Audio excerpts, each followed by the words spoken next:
Roberts Robinson Chevrolet Buick GMC presents Kevin Keatsman Has Issues. Shop, click, drive at robertsrobinson.com. The Chiefs have won all their games in this easy stretch of the schedule, but until Christmas Eve, there was never an easy day at the office. But it was an easy day against the Seattle Seahawks on a very cold, frigid day where thousands and thousands of Chiefs fans braved these unbelievably low temperatures we've had. And the Chiefs took the jump from the start and never looked back. They win it 24-10, but it wasn't really that close. Chiefs led 24-3 with about 4 minutes to go, and Seattle added a meaningless touchdown at the end. The Chiefs' defense, the story in this game. Let's start with the offense first because it was okay, and a lot of people will probably, if they want to critique the Chiefs, say, look, there were some missed opportunities in this game. We saw a couple of drop passes. I think a lot of these were weather-related, but the Chiefs get the job done. We'll go over some of the statistics here shortly and talk about what it means as Cincinnati and Buffalo both win. Cincinnati with a near miracle win, holding on against New England at the end. Buffalo trailed 10-6 in the third quarter at Chicago and then boat raced them from there, 35-13. So no gain in the 1 seed, but next week is where it all comes down to it. Of course, KKHI Weekend and Chiefs Postgame is brought to you by EE Outdoor. This is your new outdoor living and landscape company. Anywhere in the Kansas City area, contact EE Outdoor. They'd love to do all your landscaping services for you, including lawn maintenance, anything you'd like to have done if you want to plant some new shrubs, get some trees removed, different things, or if you want to build a hardscape, they're the best in Kansas City. Anything outdoor living, outdoor fire pits, bars, water features, kitchens, you name it, they build it, and they're the best in the business for over 25 years in the Kansas City area. It's Earth Effects Outdoor Living, online at eeoutdoor.com. Give my man Daniel a call at 816-215-9332. It's time to start thinking about those home projects, and if you want to have a nice outdoor space to use later this spring and this summer, they can get it done for you in time to enjoy when the weather gets nice. Call Daniel. He's a really good dude. 816-215-9332, online at eeoutdoor.com. And Cornerstone Property Management and Home Buyers, online at homewithcornerstone.com. Look, if you've got rental properties and they're giving you a headache, ditch your headaches and go with Cornerstone.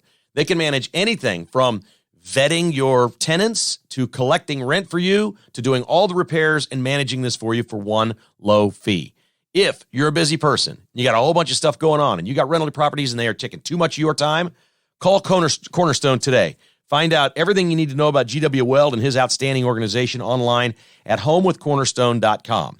They also put life back into tired homes. If you've got a house that's become a burden or inherited it, or you're moving a parent out into a facility somewhere and you need to get rid of that home, they'd love to help you get rid of it.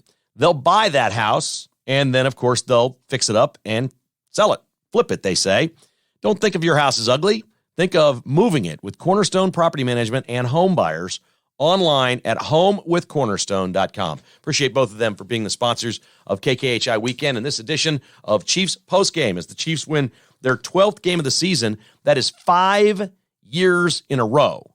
The Chiefs have won 12 games, amazingly. And we wish you all a very Merry Christmas on this special edition of KKHI. Whenever you listen to it over this weekend, we'll have Stan Weber on Monday and get his thoughts on the Chiefs and everything that transpires in the NFL. But for this episode, we'll focus on the early window on Saturday, Christmas Eve, and what transpired, because everything the Chiefs needed to have happen was right there in that early window. Next week, Buffalo's at Cincinnati. The Chiefs host Denver. Somebody's got to lose in that game, and it will become a two-team race. If the Chiefs beat Denver, it will then be a two-team race for the 1 seed going down to the final week of the season. Of course, what we want is Cincinnati to beat Buffalo and the Chiefs to then have a 1-game lead, and all they have to do is go beat the Raiders, and they'd be the 1 seed. Raider game scares me, but I feel a lot better after watching the Chiefs today. Again, let's start with the offensive numbers, because if there is a nitpick here, it would be the Chiefs maybe didn't capitalize enough in this game. We're spoiled. You know, a 24-point game. Let's talk about what the Chiefs did right today, okay? They didn't turn it over. They didn't bobble or fumble a ball. They had no fumbles, no interceptions. Mahomes was 16 out of 28 for 224 and 2 touchdowns. They're in a team in the league that wouldn't take that efficiency. Isaiah Pacheco had 14 carries for 58 yards. Travis Kelce targeted 8 times, 6 catches, a $113, including a long of 52. There were no fumbles, no turnovers. Butker made his kicks. There was just a lot of good things here. The punter had a little bit of trouble. A couple of those punts were a little shanky. Didn't sound right coming off his foot, but the ball was frozen today, so you have that. We're not going to complain too much about the Chiefs' offense. They did what they had to do. They were clearly watching their defense, which was nothing short of amazing today against a Seattle team that has been terrific offensively all year long. Yes, Tyler Lockett was out for the Seahawks, but everybody's got players out from time to time. The Chiefs were just deadly on third down. It felt like most of the first half and into the second half that the Seahawks were just basically perpetually in third and long. And the Chiefs were amazing on those plays. Seattle, for the game, was 2 out of 14 on third down. That is ridiculous for the Chiefs defense in the NFL to hold a team to 2 out of 14 on third down. It did lead to some fourth downs, and Seattle went for them all day, and they were 3 out of 6. Some of them were very short, little quarterback sneaks, whatever. But this is the number you need to know. The defense, 15 times in this game, when they had to stop Seattle, stopped them. Combined on third and fourth down, that is 15 stops. Are you kidding me? I mean, that is just absolutely unheard of and remarkable. A tremendous performance by this defense. They changed the secondary up a little bit today, and they moved Snead around and kind of used him as a rover and a hawk on Metcalf, and maybe they found something there, and we're trying that out today, and they're thinking maybe we'll use this against Cincinnati if we play them in the playoffs, or Buffalo to take the top receiver out. That's kind of what the Chiefs were doing, and it more than kind of worked. The Chiefs' defense was sensational. Leading the way, Nick Bolton. Simply ridiculous. Are you ready? 17 tackles today for Nick Bolton. Willie Gay checked in with 9. The Chiefs got a couple more sacks. They hit quarterback Geno Smith 7 times. Patrick Mahomes on the other side of the field was only hit 3 times. He had a very clean game. The Chiefs had 9 tackles for loss. They had 5 pass breakups. Juan Thornhill had an interception. They basically did everything right.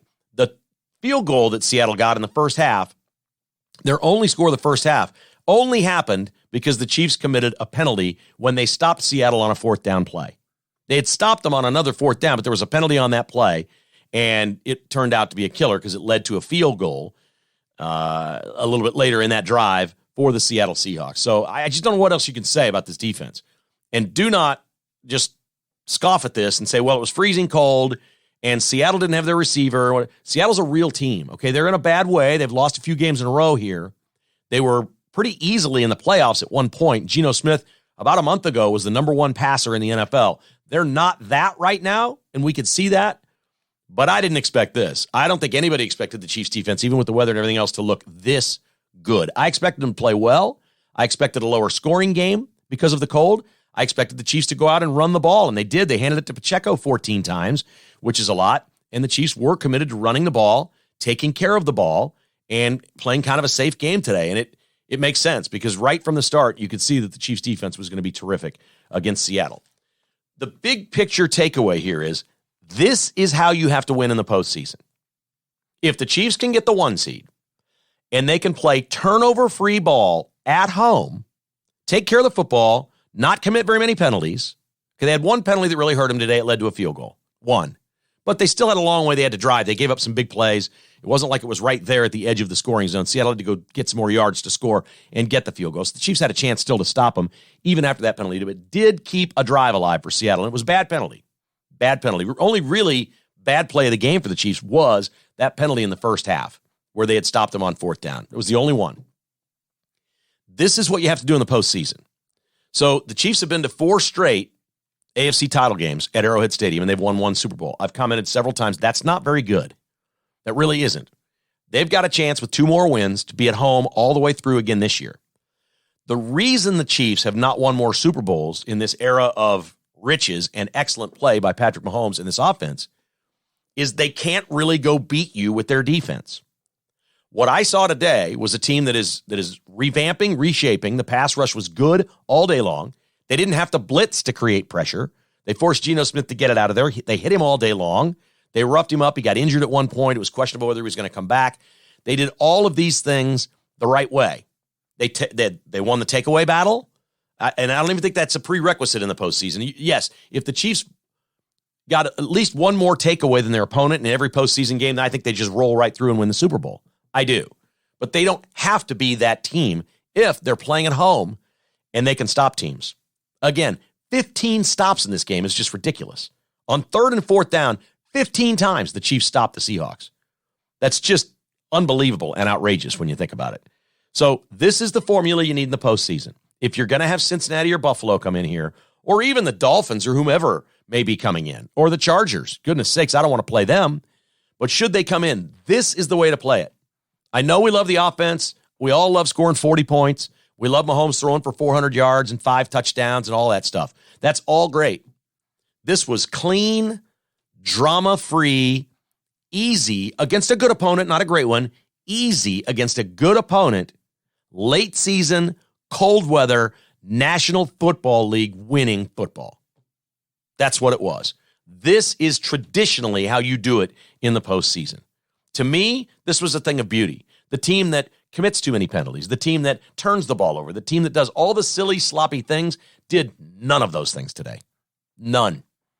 And again, if you don't like a 24-10 final, I can't talk you out of the fact that you like it when the Chiefs score 42 points. I can't. I'd like to be able to talk you out of that and maybe appreciate exactly what this was. Of course, it was not Cincinnati. Of course, it was not Buffalo. It wasn't. It was the Seahawks. But, man, this is the way you do it. This was, to me, the first real sign that the Chiefs are making a move here now later in the season to being something that they have to be if they want to win a Super Bowl. They can't do the sloppy crap they did against Denver, blowing a big lead. They can't do the silly stuff getting behind like they did on the road at the Texans. They can't do that. They showed an ability to be a good home football field defense that can lock you down, frustrate you, and make plays. The only knock on this Chiefs defense after today, they did have one takeaway, but it was a gimme. The receiver cut off his route. The ball just hung up, and Thornhill was right there and grabbed it out of the air. He didn't really have to make a great play to get it. It was more of a bad play by the Seahawks. I would love to see the Chiefs be more ball hawkish. I'd love to see him punch it loose more. I'd like to see him strip it from the quarterback when they're sacking him. I know they try, and look, it's more important to make sure that you sack the quarterback than anything else. But a lot of times those quarterback sacks, that is the easiest way to rip the ball away. When those quarterbacks cover up before they blow the whistle, when they put two hands on the ball, they're not going to pass it now. That's the time to let go and just grab the ball. These defensive linemen are so much stronger than the quarterbacks that really is what you want to do. And I would like to see the Chiefs be more ball hawkish, if that's even a word. But tremendous play today. Cincinnati went out to a big lead against New England. Looked like they were going to cruise, and it looked an awful lot like the Chiefs-Denver game. Well, no, this was worse than that. Cincinnati had this game lost, folks. Cincinnati was beat. It was 22-18 with 1:40 to go. The Patriots have first and goal inside the 5, and clearly Belichick's going to run the football. Cincinnati's out of timeouts. He's going to run a couple of plays. If he gets in the end zone, he gets in the end zone. Now, remember, sometimes now they had the 4-point lead, so you're not just going to let them run it in and get the ball back and go try to win the game. But sometimes it can be pretty easy to score when you don't have any timeouts and, whatever. The Patriots, I think, wanted to run a play or two before they started either throwing it to the end zone, or if they got in, they'd go play defense. They had to get the lead. So I think they would have gladly gone in on first down, but it looked like they thought from the 4-yard line, this is going to take us a couple of running plays first. If we get in, we get in. If we don't, we're going to run this clock down to 30 seconds. Then we can figure out they had all their timeouts. Then we can figure out what we're going to do. We want to throw it. We want to trick play. We've got timeouts. We can do whatever we want to do here and make sure Cincinnati doesn't get the ball back. Touchdown would win the game. What did the Patriots do on first down? The player kind of gets stacked up at the line of scrimmage. He's fighting too hard for yards. Boom! The ball is locked loose, and Cincinnati gets it. Cincinnati gets it. Now, the Patriots stopped them and used all their 3 timeouts, got the ball back with like 30 seconds left, but they couldn't go 70 yards in 30 seconds with Mac Jones. They couldn't do that. So a tough break there. That would have been so sweet. I mean, it was lining up so perfectly if the Patriots could have won the game, that would have knocked Cincinnati out of the Chiefs' way. They'd be 2 games back. Chiefs have to win 1 game to stay clear of Cincinnati for the 1 seed. And then Cincinnati could do the Chiefs' dirty work next week and beat the Bills. It was just lining up like the stars were aligned for the Chiefs. In the end, it probably doesn't matter. They have the 1-game lead over Cincinnati. It's really this simple. If Cincinnati beats Buffalo, that's a big if, but I like Cincinnati to win that game. If Cincinnati beats Buffalo, the Chiefs are the 1 seed with 2 wins. That's it. That's all you got to know. So there's your Chiefs picture for the holidays. Merry, Merry, Merry Christmas. Headed over to my mom's house here in just a little bit. We always celebrate Christmas Eve at my mom's. Got a big gathering of folks, and we do a little gift exchange. It's going to be great. I hope you have a safe, happy, and blessed weekend. If you're if you're a Christian, celebrating Christmas. If Hanukkah or any other holiday is what you like to celebrate, or just celebrate family while the whole world is off and life seems a little bit simpler and slower here over this holiday period through the New Year's, celebrate it your way. I just hope you're having a great, great time with your family and friends. And I thank you for making KKHI a part of your holiday weekend or holiday week. That's our Chiefs postgame wrap. We appreciate you listening here. And when your family gets together, I'd love it if you told them about the podcast. Maybe they'd like to hit that subscribe button. It's free. Show them how to do it on their iPhone and subscribe for them so they get the notifications on the podcast. That would be a wonderful Christmas present to the Keatsmans. I would take that from you. I would love that from you. For me, I love doing this so much, I don't mind doing it on Christmas Eve. I'm just happy to be a guy with a microphone in his house and a forum to put it out there for people to listen. God bless you, and God bless your family, and Merry Christmas to each and every one of us right here from our home to your home at KKHI.